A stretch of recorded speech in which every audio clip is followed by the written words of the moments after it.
All right, I'm Warren Bartlett here with Brewster Bartlett, my dad, and we're starting this series to document his videos. It is June 16th, 2021, and away we go. Dad, you have the floor. Talk about your stories. Okay, I got a lot of stories. My experiences go from the cog railway to bartending to working in a paper mill. So I'm going to tell a bartending story, true story. So the first, when you bartend, I worked at the Indian Head Resort up in near Franconia Notch, and it was a pretty hectic night. And this guy came down, looked a little shady, but he says to me, he says, "This is my table. I want this table every night." And he gave me $10. Now, $10 in 1972 was quite a bit of money. So I said, okay. So every day he came down, sat at the table. And then the next night he came down. He said, "Look," he said, I want to teach you some drinks. My name is Leon. I want a Leon 1 and a Leon 2. If I ask for a Leon 1, it's me. It's one shot of booze. If I ask for a Leon 2, it's for my date. And that's 2 shots. I said, okay. And he gave me another $10. So that was pretty good. So I made $20 in tips in 2 days. So the next night he came down with a girl, and he said, "I'll have a Leon 1 and a Leon 2. And basically there were vodka and orange juice, but they were special drinks. So I made them, made sure that because I was also a bartender, and I also was waiting. So I made the drinks, gave her the Leon 2 and him the Leon 1. And every time he did that, I also did that. And he always left me $5 to $10 tip every night. And the girl walked out kind of crazy. So this worked out for a long time, for about 2 weeks. And he spent a lot of money, gave me a lot of tips. And then it was Friday night, and he didn't come down. So the bar started, and all the tables were crowded, and I was in desperate trouble because I needed more people coming in. I had no more tables except for the table that he said reserved. So I did the wrong thing by giving away his table to another couple. Not good. Yeah. Because I didn't think he was going to come down. It was 2 hours late, and basically he was, I didn't think he was going to be there. So on the third hour, probably 9 o'clock or 9:30, he came down with his date. And he says to me, "Why is my table got people here?" I says, you weren't here, so I gave it away. And so he said, "Would you come over here?" And he went over to the edge of the bar, and there's no one there.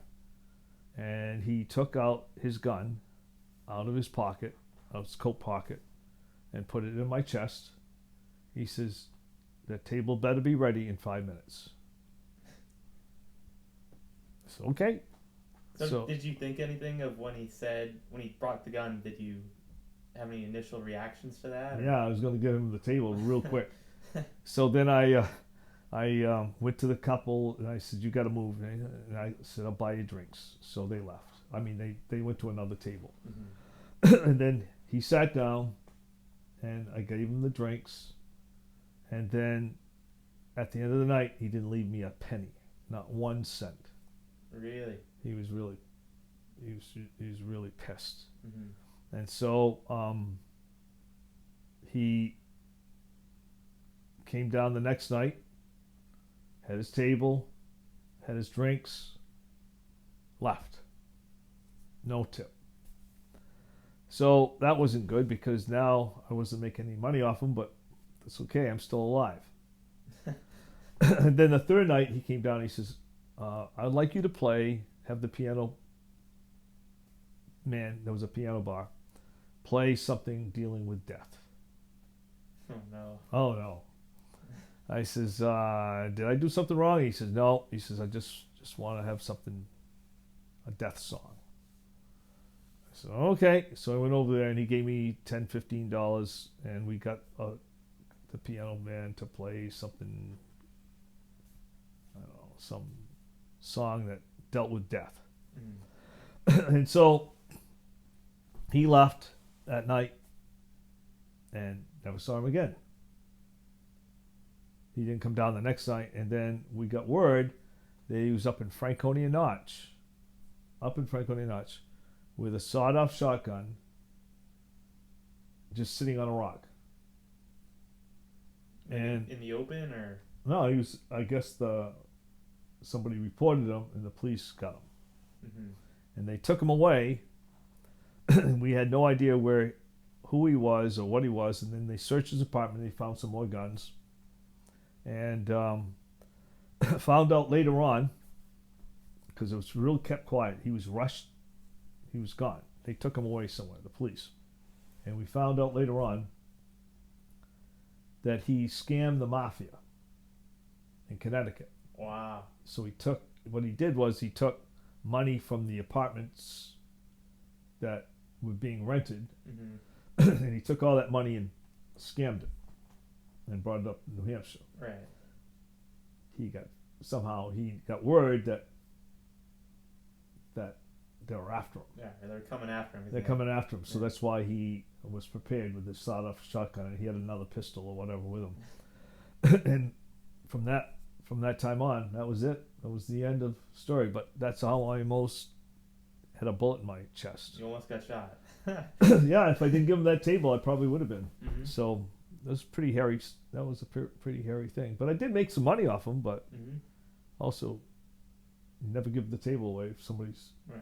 Yeah. What would $10 be now compared? So $10 you got then. What would that be equivalent to? Oh, I would say it's probably 30. So like getting a $30 tip every Yeah, time. I mean, you'd make on the average, you'd make probably $10 or $20 the whole night. So getting $10 one shot. It's a big deal. It's a big deal. Yeah, that's your whole night. Yeah. So, and I was getting $1.25 an hour. So, but the tips, we just, once again. Yeah, that's how bartenders make their money. That's how you make your money. Yeah. So that's the end of the story of Leon. We don't even really know who his name was, and I heard eventually that he was brought to Connecticut and probably thrown in prison or something. I don't know what happened to him.